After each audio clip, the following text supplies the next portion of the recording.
Pessoal do terceirão, vamos continuar nossas aulas agora à distância, né? Primeiramente quero explicar um pouco do atraso, né? Eu tive sérios problemas com adaptação, tá? Problemas com internet, problemas com conexão e também esse sistema eu não consegui mexer nele direito em várias partes, várias vezes eu gravei o vídeo várias vezes, inclusive falei no vídeo justificando o que eu tô fazendo agora, né? Talvez esse vídeo também não vá, né? Isso é um fato. Mas espero que esse dê certo. Pois bem, eu já coloquei no sistema uma atividade, tá? Tanto em filosofia quanto em sociologia. Hoje tentaremos comentar mais a de sociologia, primeiramente, tá? E outra coisa que que eu coloquei também foi em relação ao trabalho individual, tá? Que eu falei para as duas matérias, filosofia e sociologia, tá? E para auxiliar vocês nesse trabalho individual, eu fiz um texto com base num artigo que eu achei na internet, muito bacana, tá? Onde eu apresentei, se eu não me engano, são 6 filósofos, tá? O conceito de liberdade, que é o tema do nosso trimestre todo, né? A ideia de liberdade, na visão desses 7, eu acho que são 7 filósofos, tá? O texto não é fácil, tá? O texto ele é difícil. Uh, ele é um pouquinho complexo. Por que eu passei ele, então?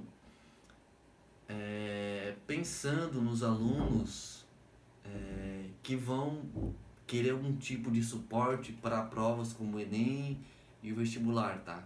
Não que não vai ajudar os outros alunos que não pensem em relação a isso, tá? Eu acho que aquele texto ali, ele ajuda não só para quem quer uma carreira na academia, ou sei lá, um curso técnico, vai ter que passar por essas lições futuramente, mas também vai servir para a vida, tá? Então eu acho que o texto que eu passei ali, ele vai servir para os dois, tá? Tanto para quem quer um conteúdo, né, que aprenda de fato o que pensou cada um daqueles filósofos, para ir mais bem preparado para Enem e vestibulares, tanto para as pessoas que querem aprofundamento da ideia de liberdade, que se interessam por essas temáticas, sabe? Uh, assim, como eu expliquei ali no parágrafo em que eu coloquei o texto, vocês vão escolher um só, tá? Eu não vou estar com vocês, né? Então se quiserem pegar só um e falar sobre ele, ou se quiserem usar só aquele filósofo como base e pesquisar um vídeo no YouTube, sabe? Fiquem à vontade, tá? Vocês vão estar na casa de vocês. Se não acharem que o texto é compreensível, me chamem, eu posso esclarecer de outro modo, né? Então vocês estão livres em relação a isso, tá? Eu não quero que soe algo muito pesado para vocês, eu quero que soe algo tranquilo, até porque a situação não é fácil, tá, gente? Eu imagino que talvez muitos de vocês em casa talvez nem tenham tempo para estudar, né? Talvez tenham ajudando família, enfim, outros fatores que fogem ao alcance da escola, né? A minha parte estou fazendo aqui é dar o conteúdo e relaxando mais em relação à avaliação, tá? Então, esse trabalho é o que a gente fez nos outros trimestres também no ano passado. Estão bem lembrados, né? Então, vocês vão ter que fazer ali capa contra capa, introdução e depois a conclusão, tá? Qualquer dúvida é só me chamar, beleza? Eu quero com esse assunto da liberdade, e depois a gente vai direto para as questões, quando eu mandar um vídeo em relação à filosofia, é causar uma certa problematização, né? A gente está no terceirão, mas muitas vezes as pessoas ainda ficam um pouco confusas do que seria essa filosofia, né? A filosofia e também, em certa parte, a sociologia ajuda a problematizar as nossas realidades, ou seja, causar certo incômodo, né? Então, por exemplo, né, pode ser que certas questões que são colocadas pode ser que pareçam triviais demais, né? Uma pergunta boba, né? Tipo liberdade. Pá, muito fácil responder isso, liberdade, fazer o que tu quer, deu? Mas não, a ideia da filosofia é parar e pensar que não é por aí. A coisa é muito, muito pior do que você imagina, né? Liberdade em que sentido, né? Em que sentido você pode pensar liberdade, né? Podemos aqui só como exemplo citar a liberdade em relação à igualdade ou a liberdade em relação à expressão, né? Que divide aí grandes visões de esquerda e direita, né? A direita vai tender mais para uma liberdade de expressão, e a esquerda mais uma liberdade material, compreendem isso? Mais de poder fazer algo, ter acesso às coisas. Então, claro, num sentido bem superficial, eu tô falando muito superficial mesmo, tá? Muito amplo, tá? A gente tem que especificar bem mais para deixar mais claro, tá? Mas aí a gente vai envolver várias questões, tá? E várias pessoas vão tratar isso em seus trabalhos, tá? Mas isso a gente vai aprofundar nas respostas que vocês me derem, tá? Quando a nossa aula de... Quando eu mandar um vídeo especificamente sobre o existencialismo, que é o primeiro filósofo que a gente vai ver, né? O Leopold Sartre, tá? Bom, pessoal, primeiramente eu vou querer dizer que estou um pouco surpreso, tá? Assim, essa atividade que eu passei para vocês sobre poesia, a própria trazer poesia para a escola é algo meio contracorrente, assim, né? O qual vocês não estão acostumados. Trabalhar de um jeito diferente hoje em dia, tanto na filosofia quanto na sociologia, já é algo meio...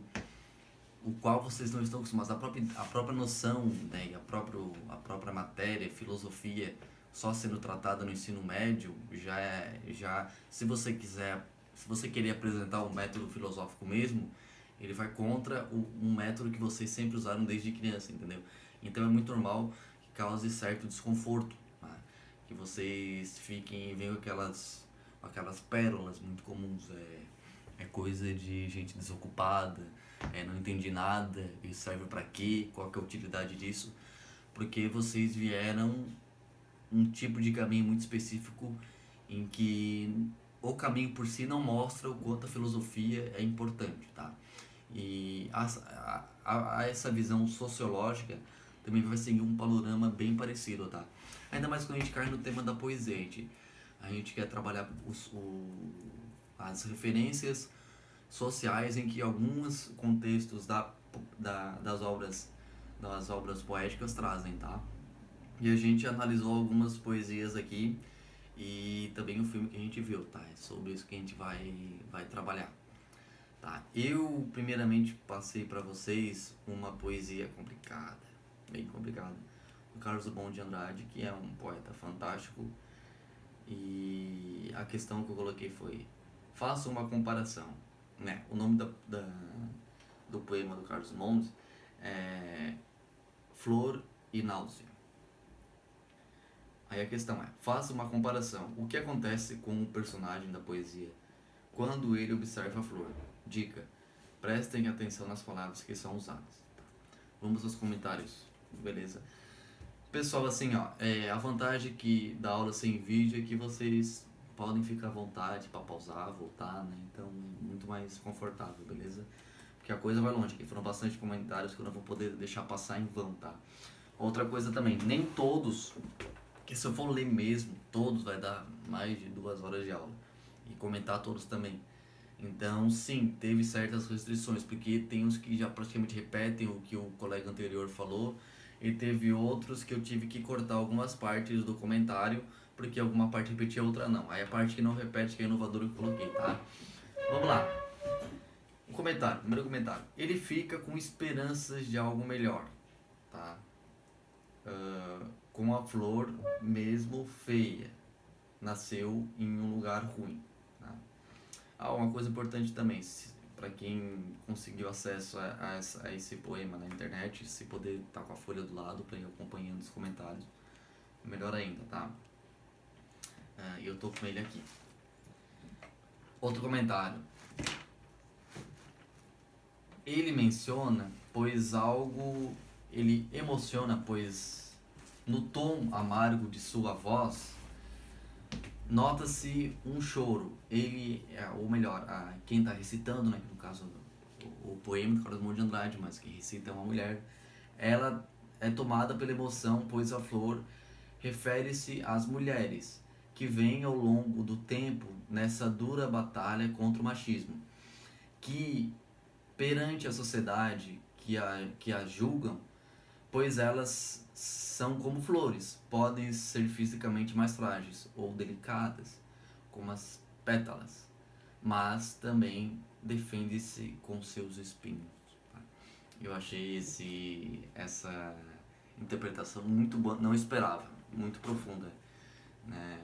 Não sei, gente, outra coisa importante de falar. Eu não sei quem comentou o que, tá? Até poderia olhar ali, pegar a matrícula e tal, ir atrás, mas não fiz isso, tá? Então quem se reconheceu nesse comentário, fica o meu elogio, tá? Foi um comentário muito bem produzido, tá? E viu uma coisa que eu não tinha observado ainda, talvez por ser homem, né? Mas como essa ideia de flor pode representar também, né, uma crítica e uma denúncia do machismo, né? Ou seja, quando você tem numa cidade toda caótica e toda montada numa ideia sexista, numa ideia de colocar o homem em cima da mulher, acaba brotando uma flor, por mais incrível que pareça, né? Ou seja, existe mulheres que lutam por isso também, sabe? Por uma igualdade. Mas a gente vai ver isso com mais calma futuramente, tá? Outro comentário. Ela vê uma esperança nessa flor que vem. Uma esperança nessa flor de que nem tudo está perdido. A ideia da flor, gente, significa esperança. Tá? Essa é a ideia básica. Parece que está tudo indo muito mal. Tá? Porém, quando ele vê a flor, é como se, no caso que o personagem, quando ele vê a flor, é como se renascesse uma nova esperança. De novo a palavra esperança. Dá a sensação de que tudo vai ficar bem. O poeta parece não acreditar que aquilo poderia acontecer, pois ele fala: passem longe bondes, ônibus, rio de aço do tráfego. Isso me leva a entender que ele sentiu como se as coisas estivessem começando a dar certo. Outro comentário. No poema notei ao mencionar a existência de uma flor. Elisa Morena, o nome da quem estava recitando, que narra poesia, se emociona. Pois uma flor nasceu, feia e frágil, mas ela nasceu e atravessou o asfalto e o tédio, e junto a ela trouxe esperança. Vivemos submissos ao capitalismo, aos padrões. Gente, aqui a palavra capitalismo, notem que a poesia começa falando disso, né? Deixa eu só ler aqui o primeiro. A flor e a náusea, preso à minha classe e a algumas roupas, vou de branco pela rua cinzenta. Melancolias e mercadorias espreitam-me. Ou seja, que é melancolias e mercadorias espreitam-me. Ou seja, o próprio sistema, né, com coisas para vender, com atividades, com inovação, acaba sufocando, né, cobrando, de cobrança, né, sufocando a alma e a vivência do poeta, né. Tentei notar bastante isso. Voltando ao comentário. E como podemos lutar se não temos armas, né? E que armas usaríamos para combater a sociedade? Somos pequenos, estamos na base da pirâmide e no topo governantes e empresários, né? Que só pensam em seu benefício próprio. Onde destroem a natureza, matam animais e tiram o pouco que os pobres têm. É isso que o capitalismo faz, enriquece um determinado grupo. Ao preço disso é a vida e bem-estar dos outros. No entanto, essa flor, embora feia, conseguiu vencer isso e trazer certa esperança. Claro, gente, aqui é uma visão, né, desse comentário. Claro que existe outras formas de enxergar o capitalismo também, tá? Não tão pessimistas, talvez, mas tudo isso pode ser tema de discussão em sala de aula. Já foi no ano passado, na verdade, a gente pode voltar também. Em meio ao caos e à falta de esperança relacionados aos problemas do mundo, né, aquela parte da melancolia, o nascimento de uma flor no meio do asfalto mostra ao observador que até mesmo um ser tão frágil, né, notem essa parte muito importante, é capaz de sobreviver em meio ao caos, portanto ainda há esperança. Outro comentário, ele tem esperança ao ver que aquela flor furando o asfalto é como se trouxesse vida de volta para aquela cidade dominada pelo ódio. É como se a flor trouxesse cor para aquele lugar cinzento. Lembra que ele falam das cinzas? E o que acontece com o personagem é que ele se enche de esperança. Uma coisa fundamental vocês notarem nesse poema, gente, É que lá pelo 7º verso ele vai se queixando, né? Fala das melancolias. No 2º verso que ele fala uma coisa muito importante, que é a ideia da autocrítica, né? Que ele começa a falar de vários poemas, né, fracos, poemas ruins, né? Poemas que não enxergam a sociedade, né? E daqui no 5º verso ele fala, né, crimes da terra, como perdoá-los? Tomei parte em muitos, outros cometi. Ou seja, ele enquanto poeta cometeu o crime em que sentido? No sentido de que alienou as pessoas, entendeu? Ele escreveu versos que não mostravam as desigualdades, que não mostravam as calamidades públicas, que não faziam as pessoas refletir, ou seja, como se fosse uma espécie de droga, uma espécie de injeção que fazia as pessoas ficarem no mundo da lua, alienadas. Tá? Então ele se refere a isso como crime. Olha que interessante isso. E interessante que o Carlos apresenta o poema com uma forma de autocrítica, ou seja, ele já apresenta se criticando. Tá, voltando ao 7º verso que eu queria falar, e ele conclui: o que há, porém, meu ódio é o melhor de mim. Ou seja, ele conclui aqui que devido a toda essa catástrofe, uma coisa nele, que é o ódio. Porém, depois de afirmar isso, é que ele vai observar a flor. E daí vem todos aqueles elogios e aquela esperança. E se vocês observarem bem, gravem bem essa palavra ódio. E notem a última frase. É feia, mas é uma flor. Furou o asfalto, furou o tédio. Tenta notar que dentro do sistema capitalista, como ele forma pessoas com um tédio enorme. Por quê? Porque ele passa a ilusão de que tudo tem que ser inovador o tempo todo, tudo tem que ser divertido, você tem que fazer um story no seu Insta o tempo todo, que você tá curtindo pra caramba, que você tá aproveitando, que você tá bebendo, que você tá fazendo coisas maneiras, que você é uma pessoa inovadora, que você fala diferente, que você se veste diferente. E ninguém para olhar a realidade como ela é. A realidade não é assim tão atrativa. A realidade não é assim tão emocionante. O que acontece quando as pessoas se tocam disso? Elas caem em tédio, porque elas querem ver aquilo que não existe, né? Então essa flor, ela vai furar esse tédio, ela vai mostrar uma coisa como ela é, entende? Ela vai mostrar aqui na simplicidade que está a beleza, e não nessa parafernália toda.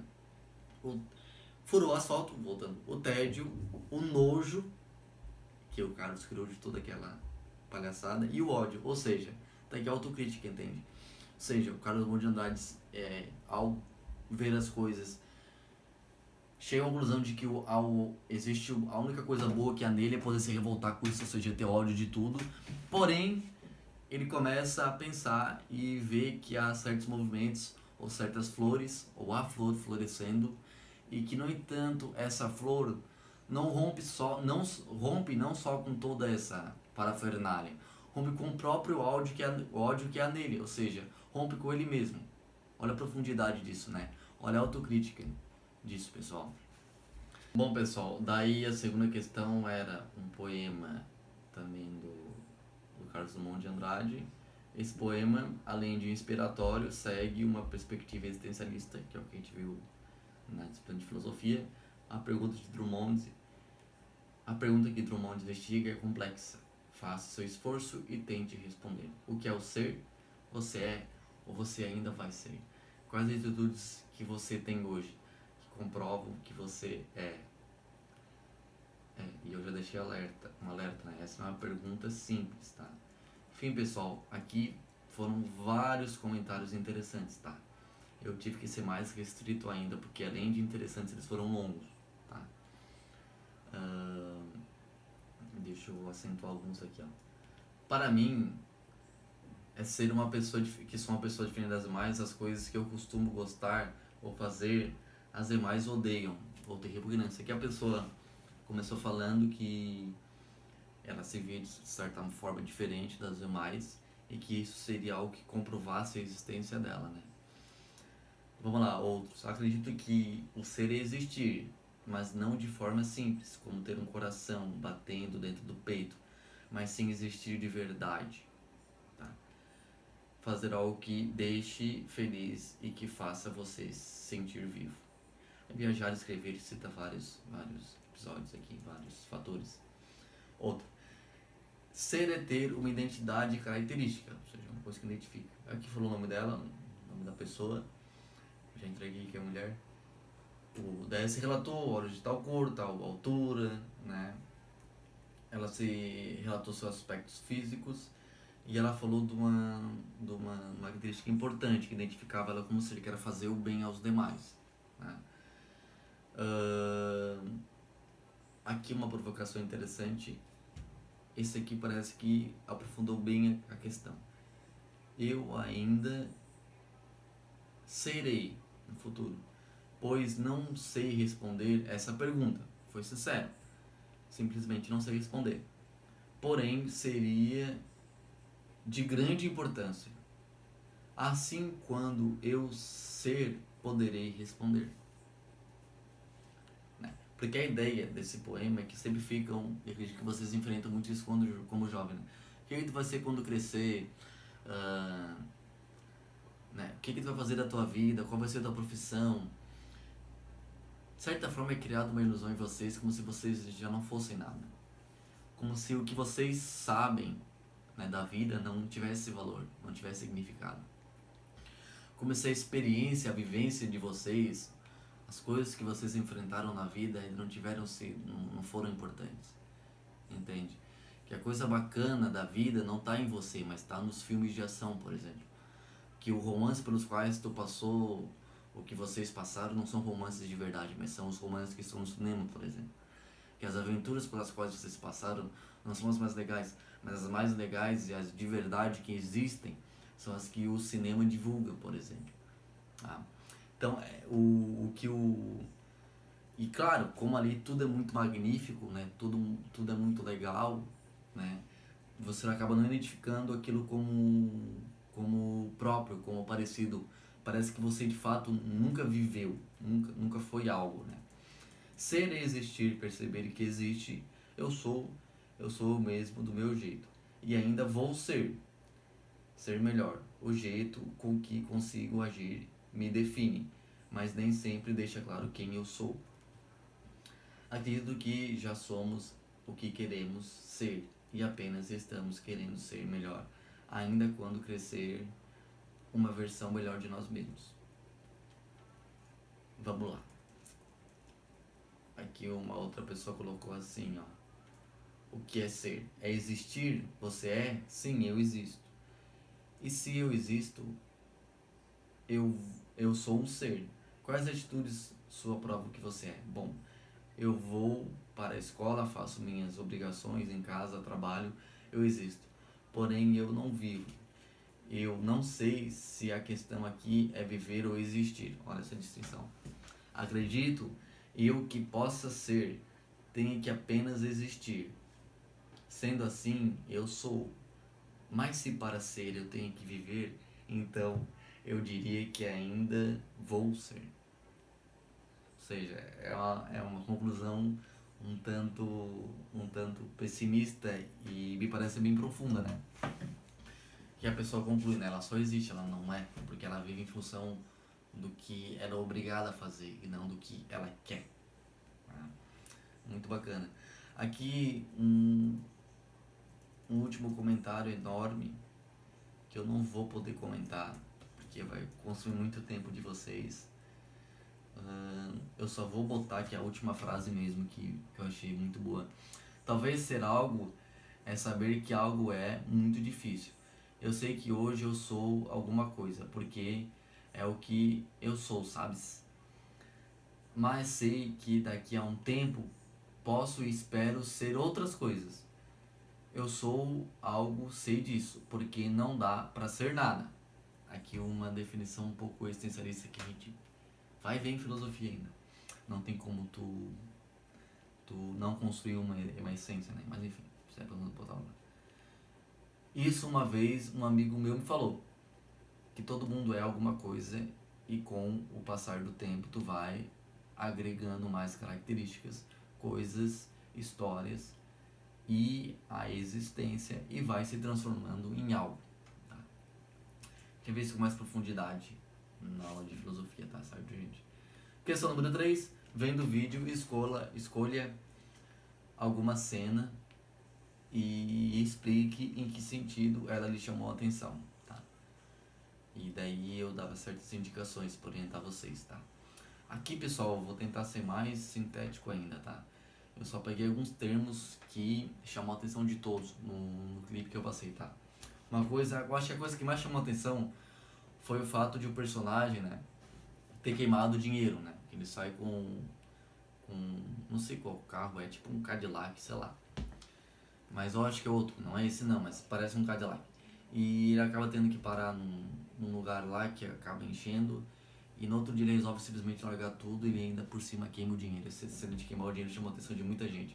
Foi muito comentado e muita gente falou também, que hoje em dia a gente aprende a viver como se fôssemos escravos do dinheiro. Tudo vira dinheiro, tudo só tem importância se leva o dinheiro, tá? Cena da formatura, né? Muita gente falou disso também e acho que tá muito relacionado com vocês, terceirão, né? E daí achei muito legal a resposta de uma pessoa que ela colocou. Esse vídeo me fez acordar porque eu sempre vivi dando importância e pensando que tudo tá voltado para a formatura. Ou seja, parece que essa pessoa percebeu que tá colocando importância demais para a formatura, como se aquilo fosse o real significado de tudo, sabe? E de certa forma não tem a sua importância, claro que tem, mas uma importância elevada, sabe? Como se outras coisas também não fossem importantes. E uma coisa que eu acho que ela colocou também nesse comentário e que aparece no vídeo é que dá a impressão de que só depois da formatura você começa a viver, que antes é como se você fosse, não existisse, assim, não tivesse nenhum tipo de importância. Outra coisa que foi muito comentada e que no filme fica claríssimo é a pressão dos pais, né?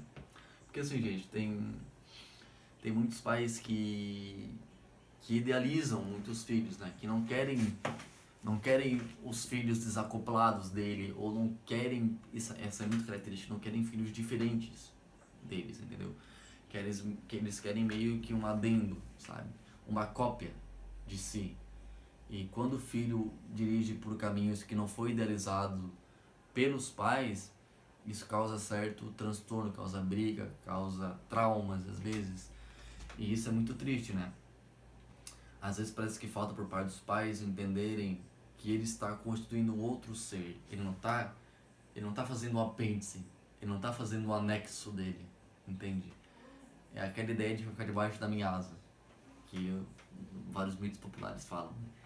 Não, ele está criando um outro ser que vai ter suas características, suas opiniões e vai querer seguir outros caminhos e pode ser que seja totalmente diferente dos seus, né?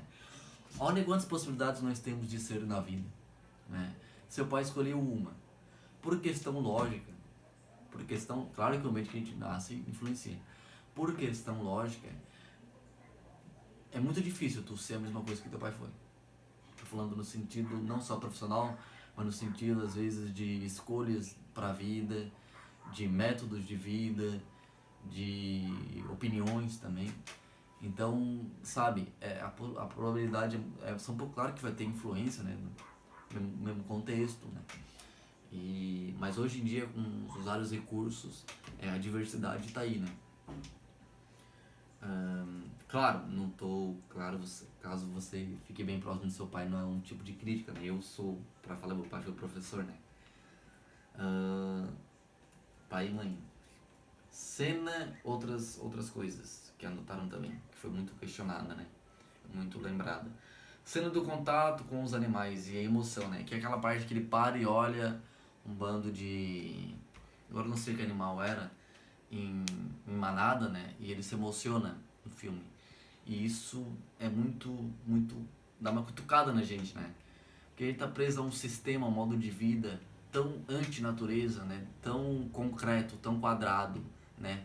Tanto dentro de prédio, tanto dentro de casa, tanto, sabe, espaços mortos, né? E tem tanta coisa bonita, né? A gente aqui, o no Provérbio, se mora no Farol, são lugares bonitos, né? Em questão de natureza física, assim, Será que a gente não tá deixando de explorar mais esse tipo de natureza? Pessoal, desculpa de uns problemas técnicos aí. O cunhado chegou de moto aí e atrapalhou um pouco a gravação. Mas enfim, como eu ia dizendo, né? ah, Isso é meio provocativo, né? Porque às vezes a gente deixa de apreciar algo tão mais natural e tão mais simples e tão mais encantador e ficamos presos, sufocados, né? Meio que aprisionados, né? Parece que ele tá deixando de observar algo tão mais belo e tão mais natural, né? Tanto que o personagem chora, né? E isso comoveu muita gente, foi um comentário muito citado, né? A gente não é acostumado a isso, né? Na nossa infância. O abandono do carro, né? Foi muito citado também, que eu acho que é uma coisa que a gente é educado desde pequeno, né? Principalmente os guris, né? Não, você crescer, fazer carteira, ter um carro e tal, pra praia, passear, pra ir pro teu trabalho. Olha quantas pressões são colocadas, né? E chamou a atenção, uma coisa muito comentada, é que primeiro ele não queria, né, um carro novo. Ele não queria um carro novo. E outra coisa, que além de não querer um carro novo, ele abandonou o próprio carro velho dele, né? Então isso pra gente é algo quase que beira ao inimaginável, né? E isso foi muito bem comentado aqui, né? Muito bem, chamou a atenção de muita gente abandonando esse carro, né? Que seja, é um bem material, né? O valor que ele tem é o que a gente coloca nele. A questão é essa, que a gente não coloca valor demais. E uma outra cena que foi citada foi o contato com os hippies, que vocês também já devem ter tido.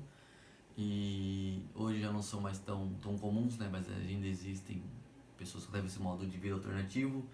Também, se vocês notarem durante o filme todo, né? Ele conhece diversas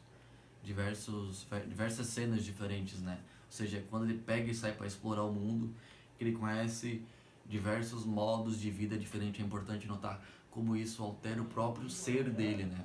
Voltando à ideia do Sartre. Como isso muda ele, né? Como isso ajuda a construir, a ele se construir melhor, né? Porque ele aprende com pessoas bem diferentes, né? De diversas áreas, né? Pessoal, é isso que eu tinha pra comentar com vocês, tá? A aula ficou enorme e olha que eu fiz cortes, tá? Porque assim, mas a culpa não é só minha não, é de vocês, tá? Mas é, verdade. Porque vocês mandaram muito bem, tá? Eu acho que alguns, sim, né? Não vamos ser, não vou viajar muito, alguns certamente vocês deram uma coladinha na internet, mas quem sou eu pra julgar também, também já fui aluno de ensino médio, né? Mas teve mais o pessoal que se esforçou, tentou botar a cabeça pra pensar, sabe? Pegou uma poesia difícil, de um cara complexo, e leu mais de uma vez, entendeu? Viu o vídeo, tentou interpretar, pegou um filme complicadíssimo também, né? Que rompe com muitos aspectos, muitas cavernas que a gente tá plantado, sabe? E tentou parar pra pensar bem, pra levar a sério. Então, assim, ó, por um terceirão, né? Isso é muito positivo, sabe? Eu, sério, deixei passar muitos comentários aqui que eu gostaria de ler. Vamos ver se tiver uma oportunidade depois voltando às aulas, né? Eu possa ler pra vocês e comentar também melhor. É o método que eu fazia em sala de aula, vocês devem lembrar, né? Que a gente passava folhinhas e daí eu lia, né? Infelizmente não vou poder ler todos, né? Que a gente não vai ter tempo. Beleza, pessoal? Hoje mesmo, agora eu vou publicar esse vídeo, depois que eu publicar ele... hoje. Depois que eu publicar ele, eu vou passar que na verdade já está pronto uma nova atividade, só que essa atividade também vai ser relacionada à poesia. Só que eu não queria passar ela sem antes passar os meus comentários sobre os comentários de vocês. Aí hoje eu postarei esse vídeo e logo em seguida, ainda mais tardezinha, postarei essa nova atividade, tá? Com uma data mais, umas 2 semanas aí pra vocês fazerem com bastante calma e tranquilidade, beleza? Pessoal, se cuidem, a coisa pelo jeito vai um pouquinho longe, tá? Os números estão crescendo aí, mas isso só vai se solucionar se todo mundo cooperar, né? Se todo mundo se cuidar, se todo mundo ficar em casa, se quando tiver que sair, tomar as providências corretas. Vocês já estão carecas de saber, já ouviram por tudo aí. Eu espero que estejam se cuidando e fazendo o que é certo, tá, gente? Certo? Se cuidem. Abraços.